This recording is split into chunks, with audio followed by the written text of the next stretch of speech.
Hi అండి. ఇవాళ నేను అటుకులతో చుడువ చేస్తున్నాను. అటుకుల చుడువ చేస్తున్నాను. నేను ఇలా చేస్తాను, చూసేసేయండి. ఈవినింగ్ స్నాక్స్కి చాలా బాగుంటుందండి. ఎందుకంటే కారం కారంగా పుల్ల పుల్లగా బాగుంటాయి.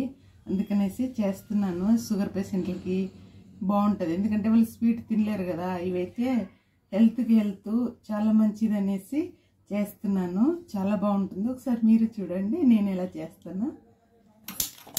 కడాయి పెట్టుకుని మందపాటిదంటే అడుగంటుకోకుండా ఉంటుంది. స్టీల్ కానీ అలాంటిది కాకుండా మందపాటిది ఏమన్నా ఉంటే తుడుచుకోవాలి. మనకు పోపుకు సరిపడా ఆయిల్ వేసుకోవాలి.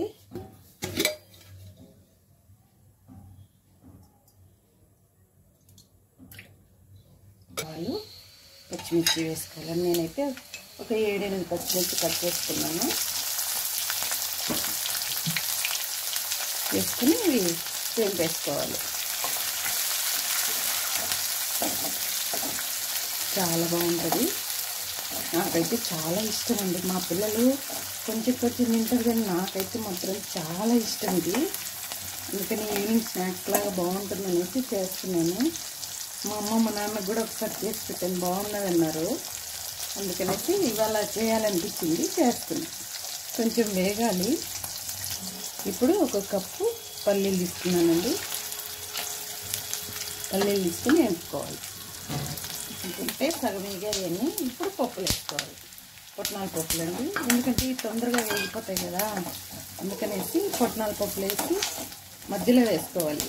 1/2 టీ స్పూన్ పసుపు వేయాలి. దీంట్లోకి వేసి వేయించుకోవాలి.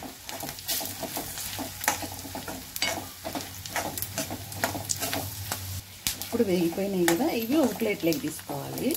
ఆయిల్ ఉంది కదా, ఆయిల్ లేకుండా తీసేసుకోవాలి. ఇవి మాత్రమే తీసుకోవాలి. స్టవ్ బంద్ చేసుకున్నాం. తీసుకున్న తర్వాత చూపిస్తాం. ఇదిగోనండి, ఇలా పక్కకి తీసి పెట్టేసుకుంటున్నా. ఇది ఆయిల్లో ఇంకా కొంచెం ఆయిల్ వేసుకొని మళ్ళీ అటుకులు వేయించుకుందాం. ఇప్పుడు స్టవ్ ఆన్ చేసుకుందాం. ఇదైతే మాత్రం సిమ్లోనే పెట్టుకోవాలి, అది మీడియంలో పెట్టుకోవాలి. ఎందుకంటే పల్లీలు వేగాలి కదా, అందుకనేసి ఇవి మీడియంలో పెట్టుకోవాలి. ఇదైతే సిమ్లో పెట్టుకుని వేయించుకోవాలి. నేనైతే ఈ కప్పుతో 1 కప్పు ఇది అటుకులు వేసానండి. వేసి దూరగా వేయించుకుంటూ రావాలి. అందుకే మందపాటి కడాయి తీసుకోమని చెప్పాను నేను. ఇలా వేయించుకుంటూ ఉండాలి. కట్ట పట్టుకొని ఇలా వేయించుకుంటూ ఉండాలి.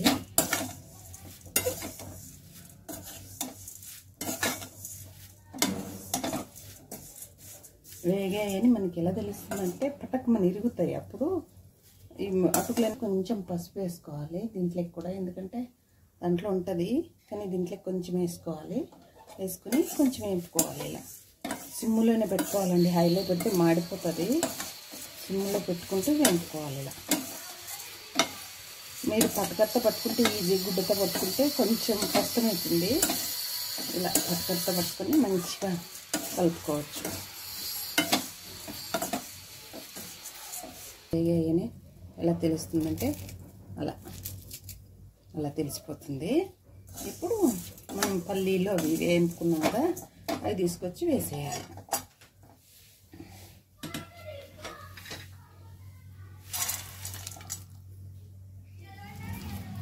వేసుకొని కలుపుకోవాలి. స్నాక్స్ ఇదైతే చాలా బాగుంటుందండి.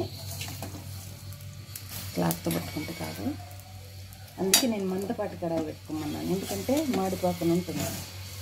ఇలా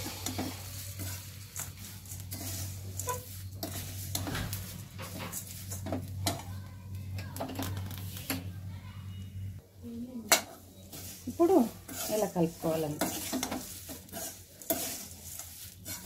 మనం ఇంతవరకు సాల్ట్ వేయలేదు కదా, ఇప్పుడు వేసుకోవాలి సాల్ట్.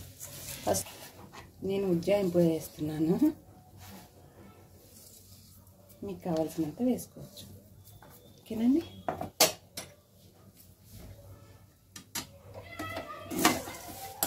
మళ్ళీ ఒకసారి కలుపుకోవాలి. మీకు కావాలంటే దీంట్లోకి నిమ్మకాయ కూడా పిండుకోవచ్చండి. నిమ్మకాయ కూడా పిండుకొని హాయిగా తినచ్చు పుల్ల పుల్లగా. మా పిల్లలు ఇష్టపడరు నిమ్మకాయ వండితే, అందుకనేసి నేను పిండట్లేదు. చాలా బాగుంటాయండి. కారం వేయలేదు, నేను కావాలంటే పెప్పర్ పొడి వేసుకోవచ్చు, నాకు చాలా సరిపోతుంది. అందుకనేసి నేను పెప్పర్ పొడి వేయట్లేదు, కావాలన్న వాళ్ళు వేసుకోవచ్చు.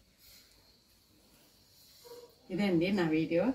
ఇవాళ అటుకుల చుడువ చాలా బాగా వచ్చిందండి. టేస్ట్ మాత్రం సూపర్గా ఉంది. ఇందాక టేస్ట్ చేశాను. మీకు నచ్చితే గిన నేను చేసే విధంగా చేసుకోండి. ఈ వీడియోకి నచ్చినట్టయితే లైక్ చేయండి, షేర్ చేయండి, సబ్స్క్రైబ్ చేసుకోండి. ఉంటానండి, బాయ్.